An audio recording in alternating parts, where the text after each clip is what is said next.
wabarakatuh. Yang terhormat Bapak Dr. Sito SE, MSI, AK, CSRS, CSRA, selaku dosen pengampu mata kuliah metode penelitian. Dan teman-teman yang saya banggakan, perkenalkan, nama saya Najwa Magfira Josangaji, mahasiswa semester 4 jurusan akuntansi dengan NPM 0227221196, Fakultas Ekonomi dan Bisnis, Universitas Hairun Kota Ternate. Di sini saya akan menjelaskan tentang apa itu hermeneutika dan mengaitkan dengan salah satu jurnal. Untuk itu, kita langsung saja ke pembahasannya.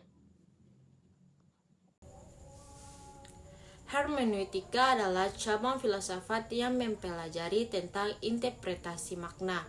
Nama hermeneutika diambil dari kata kerja dalam bahasa Yunani, hermeneun, yang berarti menafsirkan, memberi pemahaman, atau menerjemahkan. Istilah ini merujuk pada proses memahami dan mengartikan teks atau simbol dengan benar dan tepat. Dalam tradisi agama, hermeneutika digunakan untuk memahami pesan yang disampaikan Tuhan dalam kitab suci secara rasional.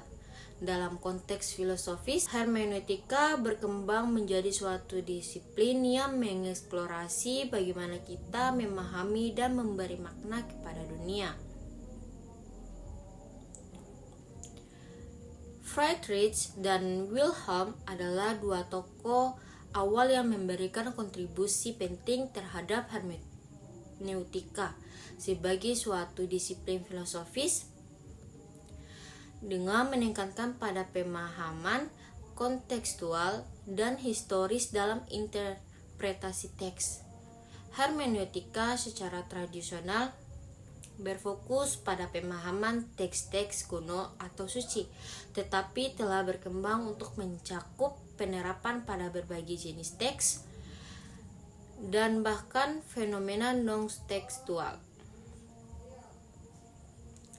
Dengan demikian, hermeneutika merupakan usaha untuk memahami melalui aturan sintaksis atau gramatikal bahasa serta melalui maksud batin pengarang dengan kebebasan pikiran dari imajinasi intuisi penafsir.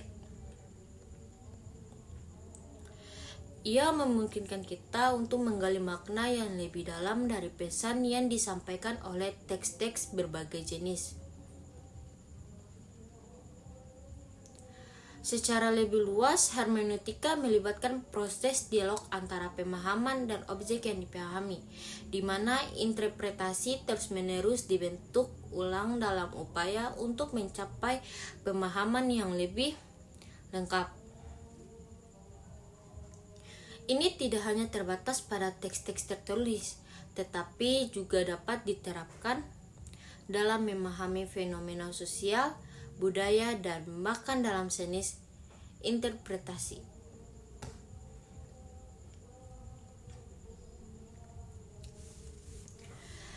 Dari penjelasan di atas, saya kaitkan dengan salah satu jurnal dengan judul Epistemologi Hermeneutika dan implikasinya bagi Pentakostalisme di Indonesia. Epistemologi hermeneutika merupakan pokok penting dalam memahami Alkitab. Artikel ini bertujuan untuk menunjukkan landasan epistemologi hermeneutika untuk menolong kaum Pentakosta dalam menginterpretasikan Alkitab. Epistemologi hermeneutika merupakan cara untuk meneliti dan memahami teks Alkitab secara hakiki dan dapat dipertanggungjawabkan.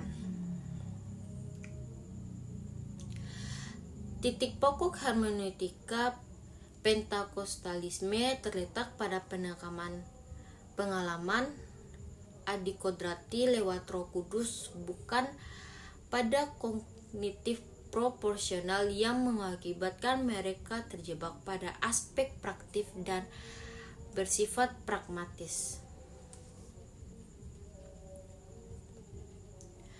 Kaum Pentakostalisme perlu untuk merekonstruksi ulang pendekatan hermeneutikanya sehingga ada keseimbangan antara pengalaman dan pengetahuan.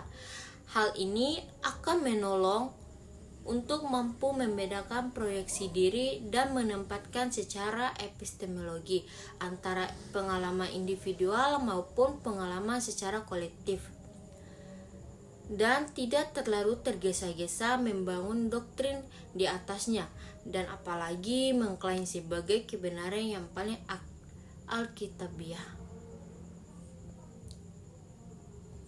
Di sini, jurnal yang dipakai oleh penulis adalah Jurnal Teologi Berita Hidup.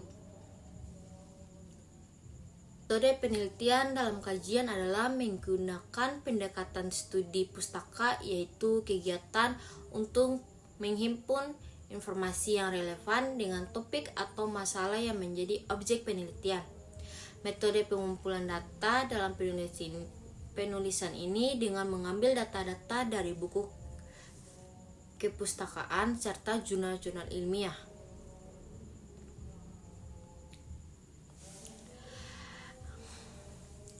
Hasil penelitian adalah hermeneutika merupakan panduan untuk penafsiran teks atau seni memahami teks. Tujuan dari hermeneutika adalah mengonstruksi sesuatu dari ketidakpahaman, dari ketidakmengertian menjadi bisa dipahami dan dimengerti, sehingga dapat disimpulkan bahwa hermeneutika merupakan ilmu tentang metode serta prinsip-prinsip untuk mengkaji, memahami dengan benar serta menginterpretasi teks dalam rangka menemukan makna yang terkandung dari maksud penulisnya. Artinya, jika hal dikaitkan dengan penginterpretasian teks Alkitab, maka hermeneutika merupakan alat yang membantu pembaca untuk menafsirkan dan memperoleh makna atau arti teks yang dihadapinya.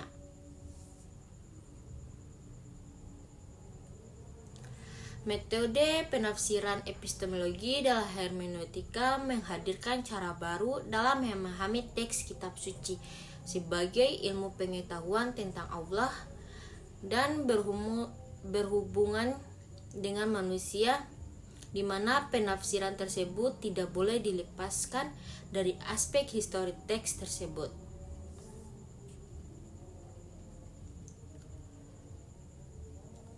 Kita harus menyadari secara epistemologi bahwa ada gap historis dalam upaya memahami teks Alkitab. Dari penjelasan di atas dapat disimpulkan bahwa epistemologi hermeneutika adalah upaya mencari kebenaran hakiki secara metodologis dari susunan kalimat pada teks dan dikonfirmasikan atau uji validitas dengan berbagai dimensi yang mengitari teks tersebut sehingga melahirkan sebuah pengetahuan yang utuh dan dapat dipertanggungjawabkan. Epistemologi hermeneutika sebagai hermeneutika objektif.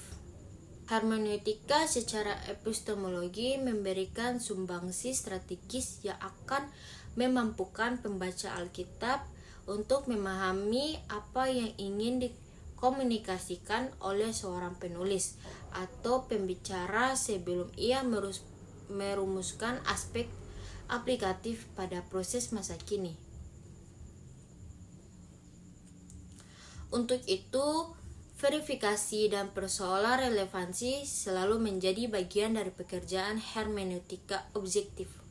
Kaum Pentakostalisme di Indonesia perlu mengonstruksi fondasi teologisnya, sehingga spiritualisnya bisa dipertanggungjawabkan secara epistemologi, bukan hanya klaim kebenaran berdasarkan proyeksi diri atau pengalaman-pengalaman pribadi. Mengapa? Karena duplikasi pengalaman-pengalaman supranatural tersebut tanpa pengetahuan, maka ia akan cenderung liar dan tak terkontrol. Untuk itulah epistemologi hermeneutika ini menjadi penting karena ia membentuk serangkaian ajaran atau dogma, tradisinya, pengalaman pribadi, komunitasnya, serta konteks luas di kaum Pentakostalisme. Motivasi penulis tulisan ini bertujuan untuk menjelaskan epistemologi hermeneutika menjadi jembatan bagi kaum Pentakostalisme soal tegangan yang melahirkan bias tentang